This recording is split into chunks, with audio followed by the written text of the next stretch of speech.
Hello friends, आपकी तैयारी कैसी चल रही है? आपकी तैयारी बहुत अच्छी चल रही है ना फ्रेंड्स। अपनी तैयारी को बहुत अच्छा रखिए क्योंकि आपका जो एग्ज़ाम है उसकी लेटेस्ट अपडेट है बिल्कुल कि आपका जो एग्ज़ाम है वो 5 मई 2024 को ही होगा। नीट ने उसे पोस्टपोन नहीं किया है। नेशनल टेस्टिंग एजेंसी की ऑफिशियल साइट पर भी ये अपडेट नहीं है। आपके एडमिट कार्ड आने वाले हैं, तो आपकी तैयारी बिल्कुल बहुत अच्छी होना चाहिए। लगातार अपनी तैयारी करते रहिए और मैं जो क्वेश्चन दे रहा हूं उन क्वेश्चनों को हल करिए ताकि आप अपने आप को परख सको। ठीक है, इसमें पहला क्वेश्चन दे रखा है फ्रेंड्स, क्या दे रखा है? अधोजायांगी स्थिति पाई जाती है। बताइए, इसका आंसर दीजिए। तब तक मैं बताता हूं कि अधोजायांगी ये स्थिति क्या है, कैसा क्या क्या चीज होती है। तो आपको याद रखना है फ्रेंड्स, ये जो अधोजायांगी स्थिति हो या परिजायांगी स्थिति हो या जायांगोपरिक स्थिति हो, ये ना आपका जो पुष्पासन होता है, क्या होता है? पुष्पासन।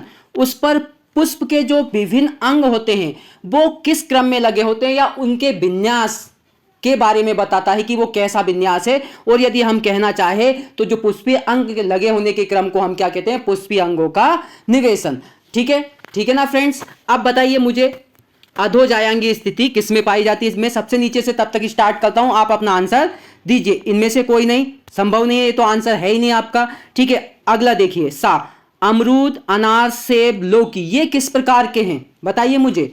ये है फ्रेंड्स, कैसे हैं? जायांगोपरिक। कैसे हैं? जायांगोपरिक हैं, यानी इंग्लिश में बोलूं तो इपीगाइनस है। ठीक है, इसमें याद रखना फ्रेंड्स, जो आपका अंडाशय है वो पूर्णतः कैसा होता है? अधोवर्ती होता है। लेकिन जो अन्य पुष्प के जो भाग होते हैं उनके प्रति देखा जाए, उनके प्रति या उनकी तुलना में देखा जाए तो ये पूर्णतः कैसा होता है? उत्तरवर्ती होता है। ठीक है फ्रेंड्स, तो ये आपका आंसर नहीं है। बा वाला देखिए, चना, सेब, गुलमोहर, ये किस प्रकार का, इसमें मतलब किस प्रकार की स्थिति पाई जाती है? तो फ्रेंड्स इसमें पाई जाती है परिजायांगी स्थिति, पेरीगाइनस। कौन सी स्थिति?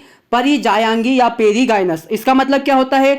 जो आपका अंडाशय और जो अन्य पुष्पक्रम है दोनों के दोनों कैसे होते हैं? आधे उत्तरवर्ती आधे अधोवर्ती, हाफ सुपीरियर हाफ इंफीरियर। ठीक है फ्रेंड्स, इसके बाद अगला क्या बचा है? आपका आंसर है धतूरा, गुड़हल, आलू, बैगन, ये क्या है? आपका आंसर है। ठीक है ना फ्रेंड्स, ये आपका आंसर है। तो इसमें किस प्रकार की स्थिति पाई जाती है? अधोजायांगी। कैसी? अधोजायांगी, जिसे क्या बोलते हो आप? हाइपोगाइनस। क्या बोलते हो फ्रेंड्स? हाइपोगाइनस बोलते हो। अब इसमें क्या होता है, मतलब अंडाशय कैसा होता है? बताइए मुझे। अभी बताया मैंने, अंडाशय कैसा होगा? इसमें उत्तरवर्ती होगा, सुपीरियर, और अन्य भाग जो पुष्प के होंगे वो अधोवर्ती होंगे। ठीक है फ्रेंड्स, क्वेश्चन कैसा लगा? अगर फ्रेंड्स क्वेश्चन अच्छा लगा हो तो मेरी वीडियो को लाइक करें, शेयर करें और मेरे चैनल को सब्सक्राइब करें। ठीक है, अगला क्वेश्चन हम देखते हैं फ्रेंड्स। इसका आंसर क्या हो गया आपको पता है? क्या है? धतूरा, गुड़हल, आलू, बैगन। ठीक है, तो अब अगला क्वेश्चन हम देखते हैं। आंसर आप बताइए, फटाक से बताइए।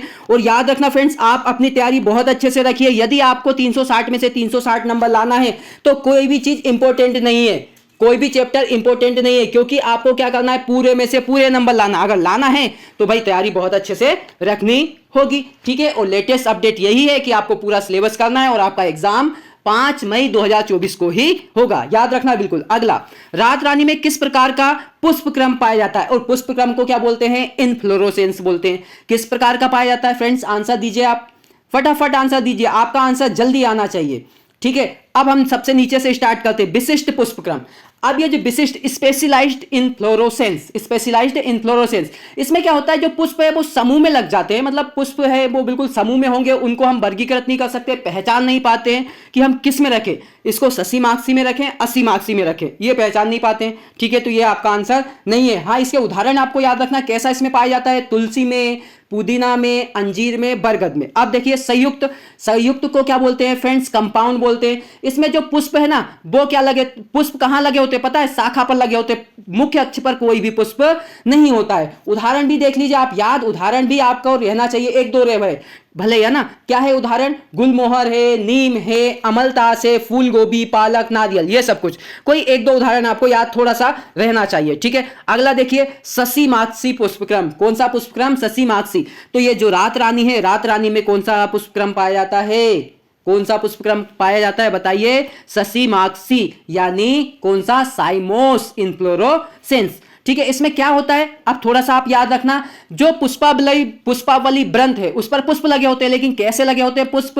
पश्चिमाभिसारी क्रम में लगे होते हैं। बैसी पेटल, इसका मतलब क्या होता है, शीर्ष पे तो आपको क्या मिलेंगे फ्रेंड्स, बड़े और प्रौढ़ पुष्प मिलेंगे, और जो नीचे की ओर क्रमशः छोटे और कम उम्र वाले पुष्प मिलेंगे। और जो पुष्पों का विकास है वो भी याद रखना इसमें कैसा होता है, केंद्रा प्रसारी, सेंट्रीफ्यूगल, मतलब अक्ष से बाहर की ओर होता है। ठीक है, अगला क्या है, इसके उदाहरण देख लीजिए फ्रेंड्स। उदाहरण भी आपको क्या रहना चाहिए, याद। किसके उदाहरण देखना है हमें, किसके उदाहरण, ससी माक्सी के उदाहरण देखना है। तो ये उदाहरण बहुत जरूरी है फ्रेंड्स, है ना, उदाहरण कम से कम आपको याद रहना चाहिए। तो पहला उदाहरण तो आपका हो गया रात रानी, उसके अलावा गुड़हल हो गया, आक हो गया, सागौन हो गया, मकोई, चमेली, ये सब क्या है, ससी माक्सी। अब देखते हैं अस्सी माक्सी। अब अस्सी माक्सी में क्या होता है फ्रेंड्स, जो आपका अस्सी माक्सी को बोलते क्या है, ये भी आपको याद रखना। क्या बोलते हैं अस्सी माक्सी को, रेसिमोस इनफ्लोरोसेंस। ठीक है, क्या बोलते हैं, रेसिमोस इनफ्लोरोसेंस बोलते हैं। अब इसमें क्या क्वालिटी, कैसा क्या होता है अस्सी माक्सी में, जो आपका पुष्पावली ग्रंथ है ना, उस पर पुष्प कैसे लगे होते हैं,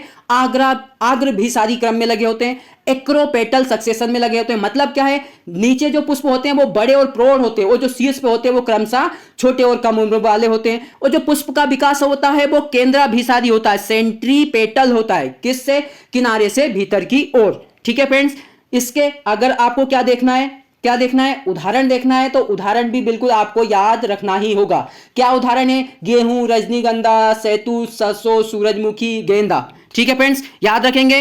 क्वेश्चन कैसा लगा है फ्रेंड्स, और वीडियो कैसी लग रही है, यदि वीडियो आपको पसंद आ रही है तो वीडियो को लाइक करें, शेयर करें और मेरे चैनल को सब्सक्राइब करें। ठीक है फ्रेंड्स, अगला क्वेश्चन हम देखते हैं। अगला क्वेश्चन देखिए फ्रेंड्स, क्या लिखा है फ्रेंड्स, सेब किस प्रकार का फल है। आंसर दीजिए फ्रेंड्स, सेब किस प्रकार का फल है। मैं ऑप्शन जब तक बताता हूं आपको, इनमें से कोई नहीं, कंडीशन नहीं, कोई ना कोई तो है, दोनों दोनों हो नहीं सकते, सत्य सत्य एक साथ हो नहीं सकते। अब मुझे बताइए इसमें से सेब सत्य है या असत्य फल है। पहले हम देखते हैं सत्य फल। ऐसे फल जिनका विकास किससे होता है, अंडाशय, किससे होता है, अंडाशय से होता है, उन्हें सत्य फल कहते हैं। और ये सत्य फल कौन कौन से हैं, जैसे उदाहरण आप देख सकते हो क्या क्या होते हैं, आम, अंगूर, संतरा, तरबूज, केला। ठीक है, इसके बाद असत्य फल, हाँ थोड़ा सा वो देखिए, सत्य फल को और क्या बोलते हैं, सत्य फल लिखा है, वास्तविक फल बोलते हैं और ट्रू फ्रूट बोलते हैं, है ना। असत्य फल, असत्य फल को क्या बोलते हैं, आभासी फल बोलते हैं, कूट फल बोलते हैं, फॉल्स फ्रूट बोलते हैं। अब आभासी फल क्या होता है, जिनका विकास अंडाशय को छोड़कर, अंडाशय को छोड़ दो आप, पुष्प के किसी दूसरे अन्य भागों से होता है, उन्हें असत्य फल कहते हैं। और सेब क्या है, असत्य फल है। इसके अलावा कटहल, अनानास, अंजीर, काजू भी असत्य फल है। ठीक है फ्रेंड्स, क्वेश्चन अच्छा लगा ना फ्रेंड्स, अगर क्वेश्चन अच्छा लगा तो वीडियो को लाइक करें, शेयर करें और मेरे चैनल को सब्सक्राइब करें। अगला क्वेश्चन देखिए फ्रेंड्स, क्या लिखा हुआ है फ्रेंड्स, सबसे छोटा पुष्प कौन सा है, बताइए मुझे सबसे छोटा पुष्प। इनमें से कोई नहीं तो कोई कंडीशन नहीं है ना। गुड़हल अभी मैंने बताया, इसमें जो इनफ्लोरोसेंस, साइमोस टाइप का इनफ्लोरोसेंस पाया जाता है, ससी माक्सी पुष्प क्रम पाया जाता है। तो ये अलग हो गया है ना, विथामनिया सोमनीफेरा, है ना, विथामनिया सोमनीफेरा।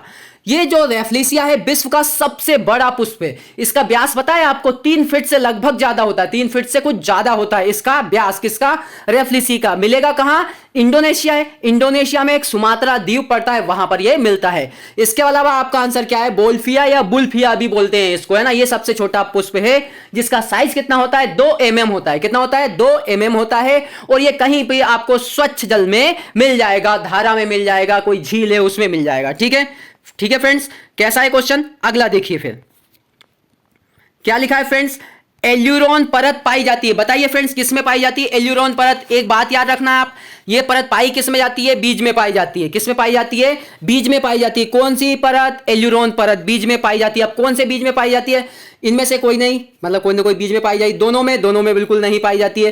क्या द्विबीजपत्री बीज में पाई जाती है, नहीं पाई जाती है फ्रेंड्स। द्विबीजपत्री बीज में जो बाहर का आवरण होता है उसे बीजावरण बोलते हैं, और उस बीजावरण, जो बाहर का आवरण है उसे बीजावरण बोलते हैं। उस बीजावरण की 2 सतह होती है, बाहरी सतह को बीज चोल कहते हैं और भीतरी सतह को टेगमेन कहते हैं। उदाहरण देख सकते हो आप द्विबीजपत्री के, उदाहरण क्या है, चना, सोयाबीन। ठीक है, आप उखाड़ कर पेड़ को देख सकते हो, उसकी जो आकार की है, मॉर्फोलॉजी है, उसको भी देख सकते हो। एक बीजपत्री, बिल्कुल सही बात है, इसमें ही एल्यूरोन परत पाई जाती है एक बीजपत्री बीज में। क्या है एल्यूरोन परत, प्रोटीन की एक परत होती है। अब जैसे आप एक बीज देखो ना, तो उसमें भ्रूणपोष एक घांच में होता है, उसके चारों ओर एक आवरण होता है, चारों ओर बड़ा और ढालाकार आवरण होता है या बीजपत्र होता है। वो क्या होता है, बीजपत्र होता है, उसे क्या बोलते हैं, स्कूटेलम कहते हैं। ठीक है फ्रेंड्स, तो आपका आंसर क्या हो गया, एक बीजपत्री बीज में। ठीक है फ्रेंड्स वीडियो कैसी लगी? अगर वीडियो पसंद आई है तो वीडियो को लाइक करें, शेयर करें और मेरे चैनल को सब्सक्राइब करें। Thanks for watching friends.